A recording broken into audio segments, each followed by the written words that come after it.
Fishing harbour నుంచి మత్స్యకారులు సముద్రంలో వేటకెళ్ళి చేపలు తెస్తారు. ఒక సమాంతరంగా తీసుకొచ్చిన పచ్చి చేపతో పాటు ఎండు చేపకి డ్రై ఫిష్ కూడా అదే రకమైన వ్యాపారం జరుగుతుంటుంది. చాలా వరకు కూడా వీళ్ళు చిన్న చేపలంతా కూడా సముద్రంలోని బోటు పైన ఎండేస్తారు. తర్వాత తీసుకొచ్చిన తర్వాత ఇక్కడికి వచ్చిన తర్వాత కొంతమంది మహిళలు మత్స్యకారులకు సంబంధించిన మహిళలు బేరగతులు ఉంటారు. వారు కొనుక్కోవడం జరుగుతుంది. అయితే డ్రై ఫిష్కి సంబంధించి గతంలో కూడా అనేక రకాల సదుపాయాలు ఉండేవి. ఎండబెట్టుకోవడానికి స్థలాలు ఉండేవి. మరోవైపు ఎక్కడికైనా అమ్మినా చేసిన సమయానికి డబ్బులు వచ్చేది. తుఫాన్లు కూడా ఎంతగా ఇబ్బంది పెట్టేవి కాదు. కానీ ఈ మధ్య కాలంలో వర్ష తుఫాన్ల వల్ల చేప లేకపోవడం, మరోవైపు ఎవరైతే పరిశ్రమలు ఉన్నాయో పరిశ్రమల నుంచి వచ్చిన వ్యర్థాల వల్ల కూడా చేప చనిపోయింది. దీంతో అనేక రకాలైన ఇబ్బందులు పడాల్సి వస్తుందని కూడా ఎవరైతే మహిళలు ఉన్నారో బేరగత్తుల వారంతా కూడా ఆవేదన వ్యక్తం చేస్తున్నారు. అది ఎటువంటి సమస్యలు వీరు ఎదుర్కొంటున్నారు, ఎంతకాలం నుంచి ఇటువంటి సమస్యలు వాళ్ళు ఇబ్బంది పడుతున్నారు అనే సంబంధించి కూడా వారి మాటలను అడిగి తెలుసుకున్నాం.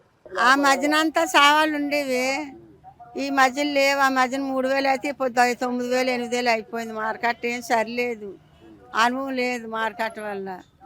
గంగలో ఉంటే పావులా కూలి చేసుకుంటాము, మరి గంగలో ఏది ఇలాగ అంతంత మాత్రం సావుకారు కాడ డబ్బు ఉండిపోవడం అది ఇది బోల్డని బాధలు. ప్రతి బేరగత్తివి కూడా 5 నచ్చలు 6 నచ్చలు 10 నచ్చలు 8 నచ్చలు ప్రతి బేరగత్తివి ఉండిపోయాయి సావుకారుల ముందు. మరి ఎప్పుడు వస్తాయో తెలియవు. అరవేస్తాం 12 అరవే వ్యాపారం ఇక్కడ. రొక్కం క్యాష్ బేరం ఉండదు. అలాగ అంతంత మాత్రమే బ్రతుకుతున్నాం. దీనివల్ల ఏమి సుఖం పొందిన అవకాశాలు కనిపించలేదు. అంత మా అసోసియేషన్ పెద్దలు కూడా, మా ఏరియా వ్యాపార పెద్దలు కూడా మా గురించే ఈ వ్యాపారం ఎంతమంది వ్యాపారం చేస్తున్నా అంతమంది గురించి ఆలోచిస్తాను. ఎలాగైతే బాగుంటుందని. బోట్లోకి కూడా ఫిషింగ్లు తక్కువ. ఏటలు రాలేదు 5 నచ్చలు ఎటు పంపిస్తే 3 నచ్చలు 4 నచ్చలు ఓనర్లకి వస్తే ప్రతి ఓనర్కి 2 నచ్చలు 3 నచ్చలు తగ్గింపు నష్టం. అలా బ్రతుకుతున్నాం ఆ తల్లిని నమ్ముకొని. ఇంకా ఆ గంగమ్మ తల్లి దిక్కే. నెల్లూరు, కొవ్వూరు, విజయవాడ, హైదరాబాద్, చెన్నై పంపిస్తాం. తాటాపిల్గూరు ఇలా నూకల సంతలకు కూడా వెళ్తారు కొంచెం కొంచెం కొనుక్కొని. వాళ్ళందరూ అలాగే పొద్దుకు 10 రూపాయలు కూలి దొరికిందంతా దొరకందంతా తెలియదు. ప్రతి బేరగత్తి ప్రతి ఓనరు బాధల్లో ఉన్నారు, ఎవరు సుఖంగా లేరు.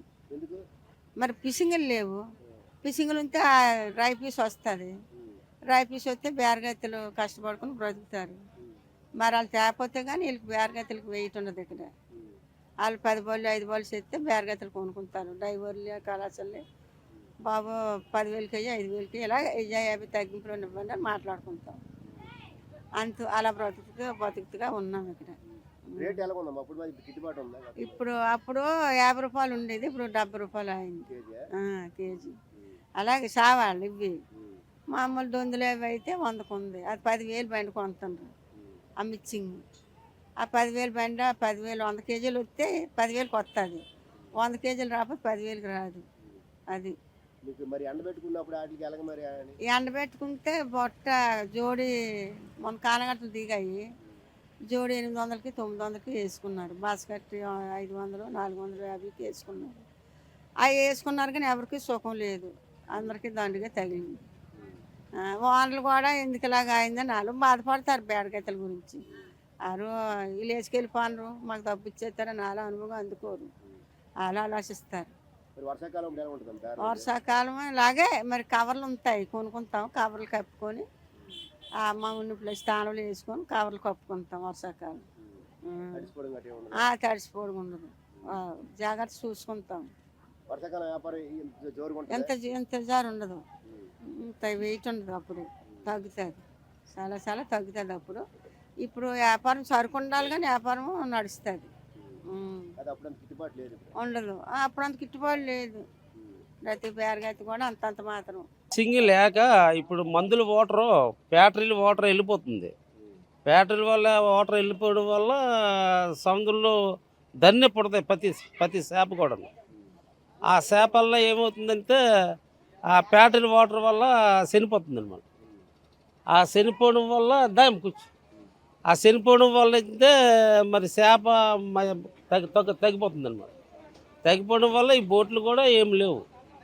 ఈ బోట్లు కూడా ఏం లేక ఈ బోట్ వెళ్ళాలనుకుంటే 4 లక్షలు 5 లక్షలు పెట్టుబడి లేకపోతే బోట్లు వెళ్ళవు. దానివల్ల ఈ చేపలు తగ్గిపోతుంది. చేపలు తగ్గిపోవడం వల్ల మాకు కూడా వ్యాపారాలు లేవు. ఎండు చేపల వ్యాపారం లేదు. ఎండు చేపల వ్యాపారం లేకపోవడం వల్ల దీనివల్ల బతకలేకపోతున్నాం. అదే కారణం. గతంలో ఏదో కొనుక్కుంటే రూపదబ్బులు మిగిలేవి. ఇప్పుడు ఆ రూపదబ్బులు కూడా మిగలడం లేదు. అసలు ఏమీ లేవు.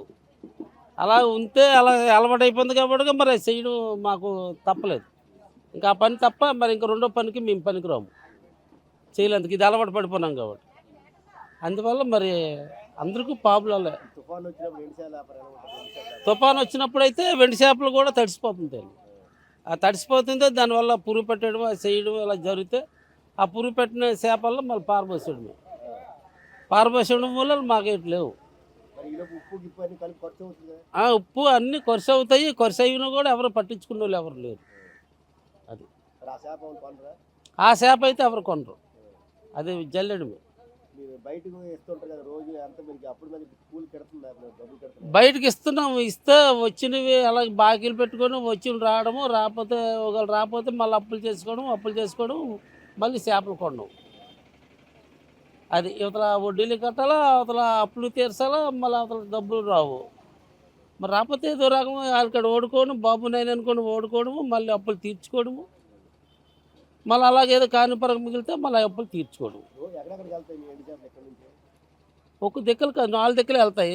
సావుకారు కొనుక్కుంటాడు. ఆ సావుకారు కొనుక్కొని ఆ సావుకారు ఒక రూపాయి నామ వేసుకొని ఇంకో సావుకారు పంపించుకుంటాడు. మన రాష్ట్రాల్లో పంపించుకుంటారు. మన రాష్ట్రం అంతవరకు పంపిస్తారు. తర్వాత వెళ్ళిన వరకు వెళ్తాయి. తర్వాత ఇటు నుంచి ఉరిస వరకు వెళ్తాయి, ఒక సన్నాయి వరకు వెళ్తాయి సరుకులు అన్నమాట.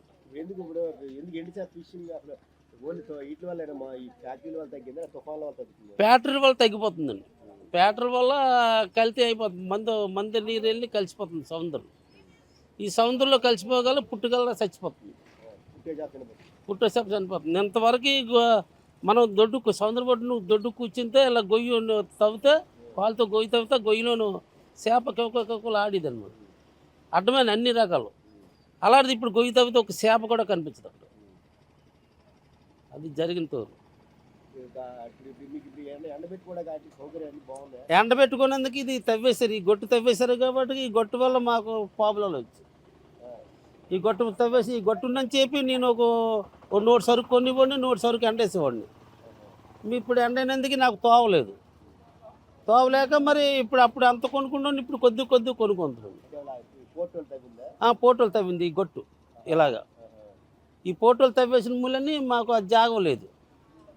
జాగలాగా ఇప్పుడు దగ్గర 10 కళ్ళలాగా చేపలు ఎండేసుకోవడానికి జాగం లేదు. ఆ జాగలప్పుడు కూడా ఇన్ని కొనుక్కొని ఎక్కడో వెళ్ళకుంటున్నాం. ఎండబెట్టడానికి పేస్ లేదండి. ఇది ఎంత ఉండితే పేసి 10 మంది దాకా పేసి ఉండేది. ఇది ఈ పేసి ఉన్నట్టయితే అందరము మామూలు కొనుక్కొని మామూలుగా వ్యాపారం చేసుకుంటాం. ఇప్పుడు ఆ పేసి లేక అందరికీ ఇబ్బందులు అయిపోతుంది. అది చేప టయానికి ఎండపోతే చేప పాడైపోతుంది. పాడైపోయిన మూలని పచ్చి చేపలకి బోట్ల దగ్గరికి మేము పచ్చి చేపలు కొలుచుకోవడమే మానేసాం. ఇదివరకే అందరి మీద 100, 50 రూపాయలు, 100 రూపాయలు, 50 రూపాయలు రేట్ ఎట్టి కొనివ్వండి నేను. కొంటే ఇప్పుడు ఆ చేపలు దానివల్ల జాగం లేకపోవడం వల్ల కొండం మానేసి. ఇక్కడ అందరికీ తెలిసింది నేను కొండం మానేసి. ఈ రకం జాగం కూడా లేక మాకు చాలా నష్టం వస్తుంది. ఫ్యాక్టరీల వాటర్ వెళ్ళిపోయి ఈ చేప తగ్గిపోతుంది. కొన్ని చేప తగ్గిపోతుంది ఏదో కొనుక్కుందాం అనుకుని చేస్తే జాగం లేదు. మరి జాగం లేదు మేమేం చేస్తాం? మరి గవర్నమెంట్ని అడగనందుకు గవర్నమెంట్ని అడగాలో మాకు తెలీదు. తర్వాత ఎవరు మమ్మల్ని పట్టించుకోరు. అది మా ఫిషింగ్ వాళ్ళంతా కొంతమందికి జాగాలు ఉన్నోళ్ళు ఎంత జాగాలు ఉన్నోళ్ళు జాగాలు మనం అంటేసుకుంటున్నారు. శుభ్రంగా మాకు జాగా లేక ఈ పరిస్థితి ఇలా వచ్చింది. తింటుందండి. అందుకే పచ్చిది కొండం మానేసాం.